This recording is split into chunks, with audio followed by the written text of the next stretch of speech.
All right, guys. You guys want to blow up your back? Saw I blow my back up. You want a mass building back workout? Try this. You want bulging lats? You want Tyrannosaurus traps?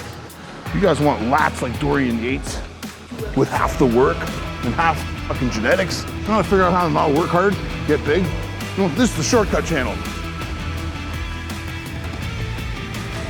I think everybody else in this gym, anywhere you look on social media, you see it's like countless, redundant, like all the time, all time consuming. It's just like fucking workout videos.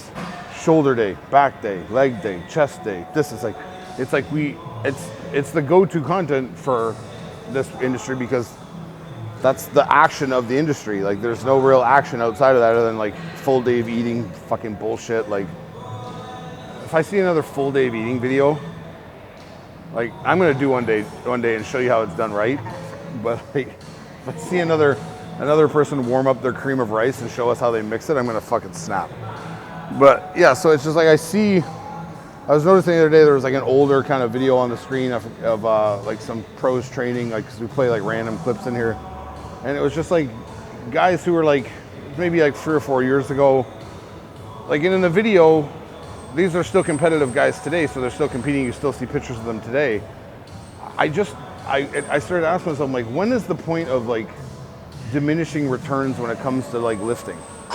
Like at what point do you see yourself, like, I'm looking at the timeline of my physique as a bodybuilder or like a fitness competitor or whatever, like where was it that like things started to like trend downward?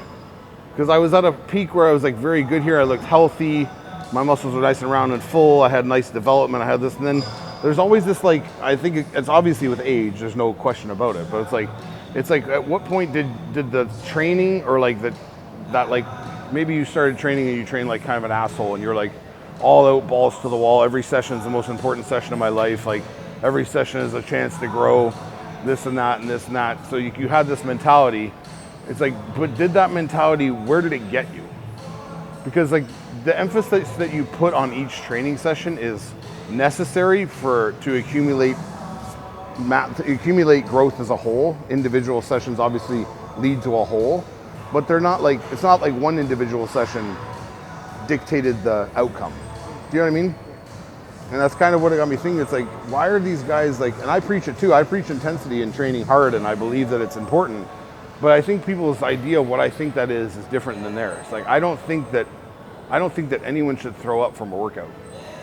I don't think that anyone should like literally, like if it happens because like we got to get the work done, and like if you're just not acclimated to the work, it's gonna suck. But like on leg day, like you shouldn't be like walking out here like like cramping. It's like you mean it happens because like you're not used to that type of intensity.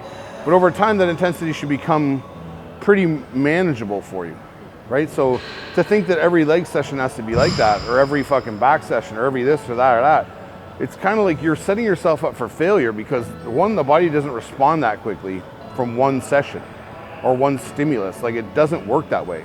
It's like we said before, it's consistency over time, and it's the body's ability to grow over years and months and decades. And it's that work you put in consistently in that time that does that. So like, did those stupid workouts where you push yourself or like you put chains on your back and fucking did lunges across the gym or put 2 plates on your back and squatted across and lunged across the parking lot, like were those exercises necessary? Were they necessary at the time to get done what you needed to get done? Like if your legs were pumped, you had a good workout, you moved whatever your prescribed load was for the day if you're a program guy or a sets and reps guy. So like you did all that, but why did it need to be so much? Understanding that like this road that we're on is very long. So it's like thinking of running a marathon. It's like the first 2 miles I was faster than everyone. I fucking sprinted and I was like an hour ahead of everybody. Like it was crazy. And then I ran out of gas and everyone passed me. And then I slowly caught up to the bottom of the pack again. Then I worked harder and I caught up to the mid pack again. But I never really made it anywhere because I gassed myself out at the beginning of the race. It's the same analogy. So if we're saying that bodybuilding is a marathon, why are you guys not approaching it like a marathon? There's no marathon runner out there that's sprinting. Unless it's like literally to overtake a person in a spot, like probably near the end of the race, or to maintain their status within the group, within the pack of the leader group. So they're jostling for position in there, and then at the end they can decide when it's time to like, okay, now I know I got this in the tank, I gotta go. I gotta fucking, whatever's left, I gotta empty it out and I gotta go. That's how bodybuilding should be as well. Not in the sense that we're waiting for a point to let it go, but it's like, we're not racing anybody. So we just need to get from the starting line to the finish line. What is the finish line? Exactly, what is it? That's the next question. What is it? Olympia? Is it what? What is it? I don't know. It's whatever it is to you, right? So say your finish line is like, I want to be my goal is to just be 200 pounds or 300 pounds. Even then, you don't know where that finish line is. So are you gonna like smash yourself, eating food, upsetting your stomach, fucking making yourself sick, getting fat, doing all this stuff in an effort to like suddenly reach this 300 pounds that you think is so close? Or could you take a year to do it? Or 2 years? Or like work your way up to like little plateaus along the way that like, and then reassess how I feel about being that weight, if weight is your goal. But like, that's what I mean. I see, it's just, the videos got me thinking, because I'm just like, you guys have lifted all these weights, and I see you doing all these ridiculous exercises and pushing yourself so hard in these individual workouts, which is necessary, don't get me wrong, but it's like, at the end of the day, I still see these people visually, some of them in front of me, some of them on stage, some of them like wherever I go, I might, like if I go to Olympia or whatever, and I don't see how the physique is reflective of the training. Because if anything, you want to like, I don't want to stimulate my physique, I don't want to annihilate it.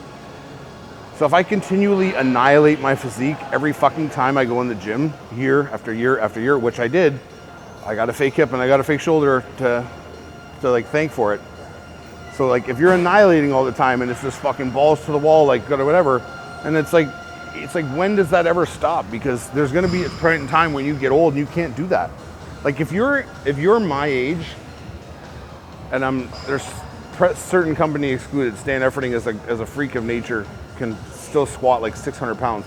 I don't know why he does that, because he enjoys that. I would never do that, even if I could. I can't, and I never could.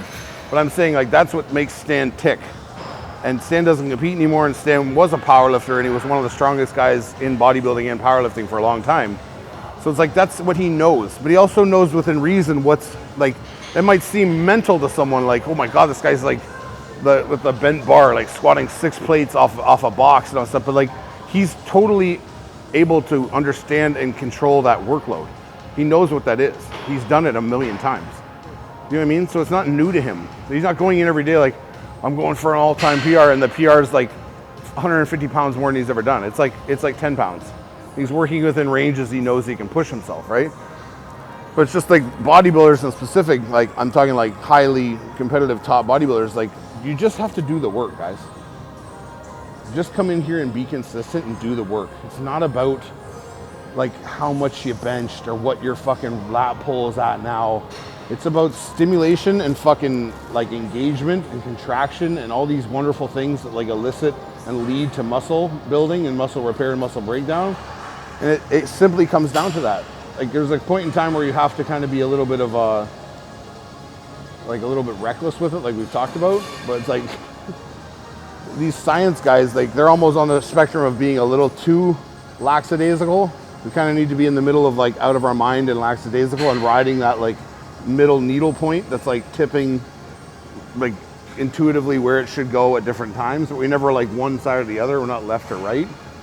So it's just, I don't understand, like if you have the genetics and you have the ability and you're on the drugs and you have like the mindset, you're gonna grow.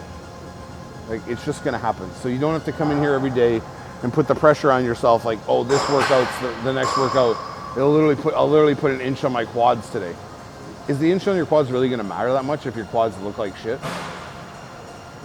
Like, I don't think it is. I don't see it.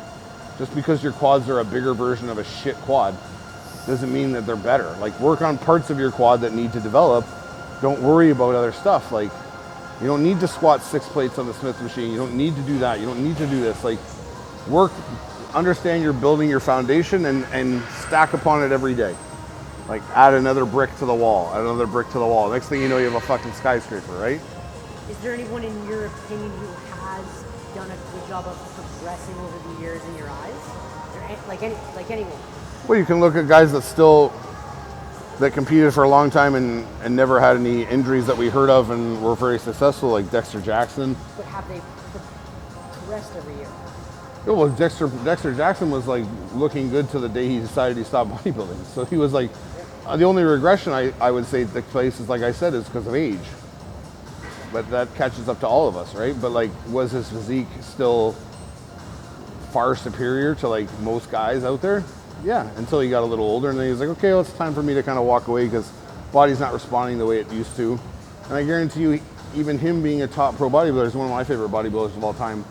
I guarantee you he's not going to the gym now that he's retired or like at the age he's at and being like, every day is the last day in here. I gotta fucking push it till it breaks. You know what I mean? He's just like, no, I'm gonna get a pump. I know how to like stimulate. I'm gonna get my arms going. I'm gonna get a little chest pump. I'm gonna get the fuck out of here. Like, and that's probably what he did all his career. Like he probably had hard sets. He probably had hard workouts. But in general, it was just like, man, let's just go in there and do this work. I'm gifted. Let's just go do it. But you see guys who are, how do I explain this? Not gifted, or hard gainers, or natural guys, even more so. They really think that the more effort they put in will elicit a physique that's like literally world class, even though they don't have a world class physique. If you don't start with like somewhat of a inkling that you could like carry a good amount of muscle, or you're not, or like within a year you see that your body's really responding to training, even if you're not like genetically like crazy, but you see you're putting on muscle well, it's time to kind of reevaluate, because like working harder is not necessarily going to make that happen. The consistency again is important for you, but maybe understand like, oh, you know, like as bad as it sounds, like this sport isn't for everybody. It's just not. And it's like, there's other sports where you can make up for your lack of skill with heart and grit and determination, but in this one you can't. Like, so go play fucking football or go become a fighter, UFC guy or something, because like in those sports, your will and your desire and your drive can make you overcome someone that's more talented, or a situation where like the odds are against you, because you have this no quit attitude where I'm gonna keep driving no matter what, right? Those are the sports where you belong. You don't belong in bodybuilding. It's not about that. Like, I think that's gonna really hurt some people's feelings, but whatever. No. So I don't know if anybody else, I'm like big into movies, so like I love movies, and I like to like parallel movies with like shit that I see. Like this reminds me of this, or this reminds me of that, and I was like, I figured it out, the perfect analogy for the gym world in a movie, and it's Lord of the Rings. God. So like, think about like the Lord of the Rings characters, right? Like there's like the people, yeah, but not even Legolas. Like I'm talking about like there's certain specific people in it who have very distinct personalities. Like, so say like we all go to gyms. You could be watching this in a gym right now. You know what gym you go to wherever you are. There's always like the golems of the gym world, and they're like the guys or girls. It doesn't matter. It's not like exclusive to one sex or the other. And they're there every day, and they're just fucking grinding, and they're there for hours, and they're doing all this stuff, and you can see every other day is a new style of training they're trying. Like they think they've figured it out now. You know what I mean? Like they're setting themselves, and now I'm into deadlifting, and then now I'm into like plyometrics, and now I do the ropes. It's like, and they're just killing themselves. Like they're on the fucking cardio for a fucking hour, just walking. They're just like, it's like they're like fucking like Gollum, like precious. Like they're trying to like get this unattainable thing, which is like the ring. Is their physique. It's never going to be what they want to be, but they're like chasing it constantly, right? They're here for like they're never not here. Like the fucking gym's open on a holiday, they're fucking here. Like, it's working for it's a show, or like half of them aren't even doing a show. They're just so obsessed with being here, and like, but nothing changes with them. So like, you know what I mean? Like they like go through these ebbs and flows, like Gollum when he's like all nice to Frodo and whatever the fuck his guy's name is. He's all like, oh, it's okay, master, blah blah blah blah blah, and he's like, oh, you know what I mean? That's them. They're happy with what's going on, and then all of a sudden they get fucking irritated by something, like, or something, they learn something new, like, oh, it was all a waste of time. What the fuck am I doing? And You know what I mean? Just go over. It's literally like that. And then, so if you're in the land of that, like most of us would strive to be Frodo in the sense that we're on like a journey that's like leading us to something, leading us to an end point. We're having to overcome adversity, whatever it might be. We have responsibilities in our life. Like he's carrying the ring. You know what I mean? Like we have a good head on our shoulders and we're going towards like a goal, right? But then there's also like the eye of Sauron in the sky that's like looking over everything, and like when he puts the ring on it sees him.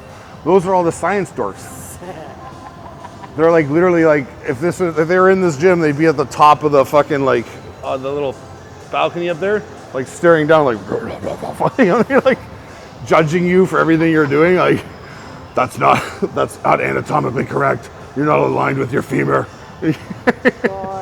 So literally it's like direct parallels to like most movies. Like you can just see like whatever science-based guy you can think of. There's a lot of good guys. I'm not knocking everyone else who calls themselves that, but there's these guys out there who are like these pseudo-science guys who really aren't. They're just copying people and they're like judging, but like they're literally up there, and then you get there and they're like these. It's like almost like the Wizard of Oz. Like they're like this shriveled little guy. Like that doesn't work, you know.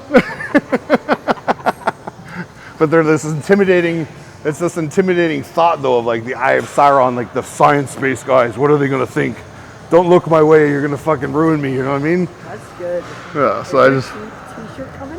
I don't know. Fuck. You should. I should make a t-shirt that says "Be more like Frodo," or "Be your own Frodo."